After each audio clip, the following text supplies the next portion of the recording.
इस मायरी कल के एपिसोड में आप देखोगे कि एनी और जब उसकी बहन आपस में बातें कर रहे होते हैं तो ऐसे में उसकी बहन पूछती है कि एनी आवाजी आप परेशान क्यों हो और क्या सोच रहे हो। तो ऐसे मिनी कहती है यार मैं बहुत परेशान इसीलिए हूँ कि मैंने फाखर को कभी ऐसे नहीं देखा और रोते हुए जितना वो कल रो रहा था। मेरी गोद में सर में रख कर रो रहा था तो मैं बहुत परेशान हो गई, हैरान हो गई। मैंने पूछा कि फाखिर क्या बात है, तो फाखिर सिर्फ रोता ही जा रहा था और मुझे कुछ बता नहीं रहा था। तो ऐसे में एनी को इसकी बहन कहती है कि बाजी आप फिर तो उसके बारे में सोचना शुरू कर दें क्योंकि वो अब था हस्बैंड। ऐसे मैंने अपनी बहन से ये भी कह दी कि तुम्हें पता है कि मैं फ़ाखिर के साथ सारी उम्र ऐसे नहीं रह सकती और ना ही फ़ाखिर मुझसे खुश है और वो मेरे साथ सारी उम्र रह सकता है।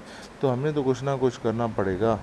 समीना फ़ाखिर के लिए बहुत परेशान होती है। तो ऐसे में समीना फ़ाखिर को कहती है कि बेटा तुम घर के कामों को ऑफिस के कामों से ना मिलाओ क्योंकि ऑफिस के काम अलग हैं और घर के काम अलग हैं, उनको अलग ही रखो तो बेहतर रहेगा और तुम ऐसे इन्हीं से लड़ना बंद कर दो।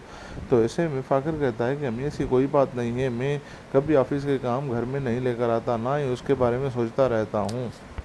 मैं तो अम्मी इसलिए परेशान था को कि वो आमना बाहर पढ़ने जा रही है तो मुझे मज़ा नहीं आ रहा था, इसलिए मैं परेशान था, वैसे कोई और बात नहीं थी।